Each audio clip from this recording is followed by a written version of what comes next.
Good morning, my Walking with Jesus friends. Have you ever spent much time not just watching, but actually working at a major construction site? Have you ever helped with the hard work of building a wall? Working with heavy stone or concrete blocks and mortar will wear out even the strongest men very quickly, right? It's exhausting, back-breaking work, especially in the hot sun. Come with me, let's join such a project, but not with modern equipment. Let's go back 2,400 years ago to a great wall-building project in Jerusalem during the hot summer of 445 BC. We find the record of this remarkable project in Nehemiah chapter 3 in the Bible. The project manager of this huge undertaking was Nehemiah, cupbearer to King Artaxerxes. Nehemiah had been sent to Jerusalem by the king to make a plan and accomplish an almost impossible task: the rebuilding of the city wall all around Jerusalem. Nehemiah kept detailed records of who was working where and what they were doing. I find it fascinating that Nehemiah begins his record with the most unlikely of all the people in Jerusalem who would soil their hands with this hard work of wall reconstruction. Eliashib the high priest and his fellow priests went to work and rebuilt the sheep gate. They dedicated it and set its doors in place, building as far as the Tower of the 100 and as far as the Tower of Hananel. The men of Jericho built the adjoining section, and Sakur, son of Imri, built next to them. Nehemiah chapter 3, verse 1 and 2. Now that, my friends, is nothing short of amazing. Why? Well, the high priest was supposed to be a holy man whose role was leading the spiritual momentum and activities of Jerusalem, especially in the great temple area. He watched over the many priests who daily served the people, helping them with the sacrificial worship system and praying in the temple. The high priest resolved moral and ethical disagreements by teaching the laws of God. His hands were most often holding the scrolls of God's laws, not heavy rocks for wall building. His eyes were studying God's word, not evaluating where to put the next big rock in the wall. His mouth was teaching God's laws, not calling for more mortar. Yet true leadership leads by action, not only by words. Do you agree? God expected the high priest to lead God's people in living life practically every day as a God-honoring people. And on this day, the most God-honoring thing to be done was building the wall around the city God loved, Jerusalem. Oh my! There's an important lesson here, my friends. Can you and I discern every day what God wants to accomplish in the face of what is most needed by the people where we live? And do we put our hands to the task, as God leads us, for accomplishing God's purposes where we live? Oh, we need to ponder that for a few moments, don't we, my friends? Are you and I sideline observers or in the trenches, getting our hands dirty with whatever is needed to accomplish God's vision for your city and mine? Do we know God's vision for our cities? By the way, I think it's significant where the priests started their portion of the wall rebuild. Did you notice?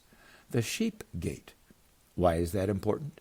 Because just outside that gate were the pens of animals ready for purchase to be brought into the temple area and offered as sacrifices before God. Sheep were the animal most often sacrificed.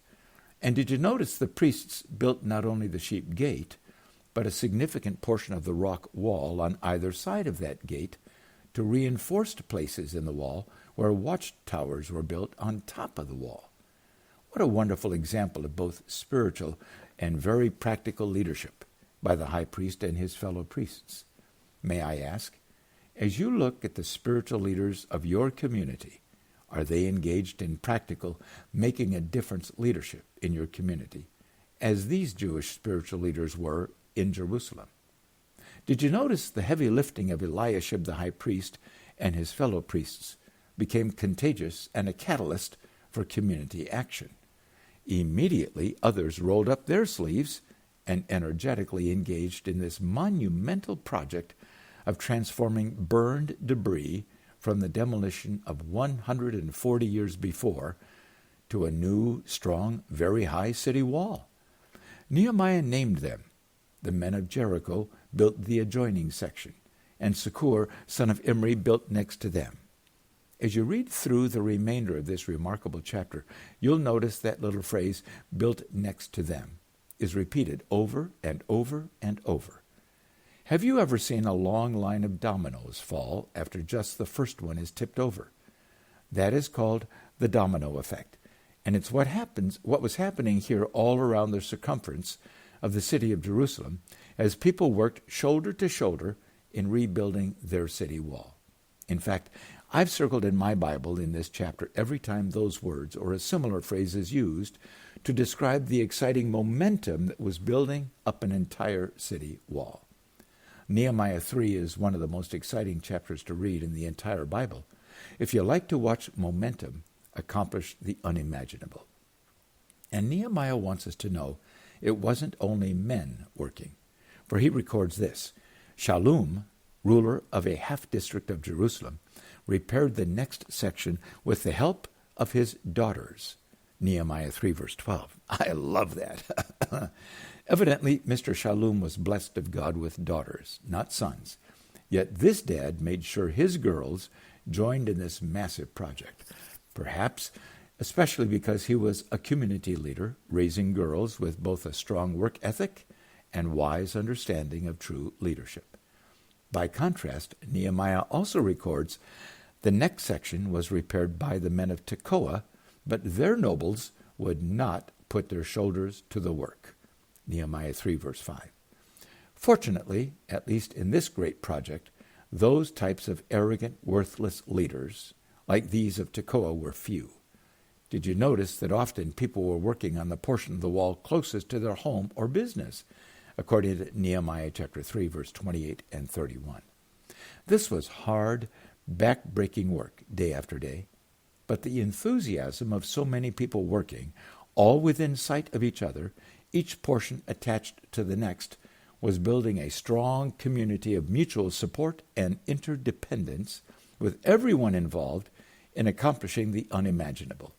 Rubble and ruin was being transformed into hope and a secure future with a huge protective wall.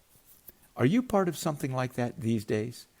Let's pause and just walk around and watch this incredible construction site. Have you ever seen or been a part of such a movement, a momentum that would change an entire city? Tomorrow, we'll see what happened next. And here's a great worship song for this rare occasion.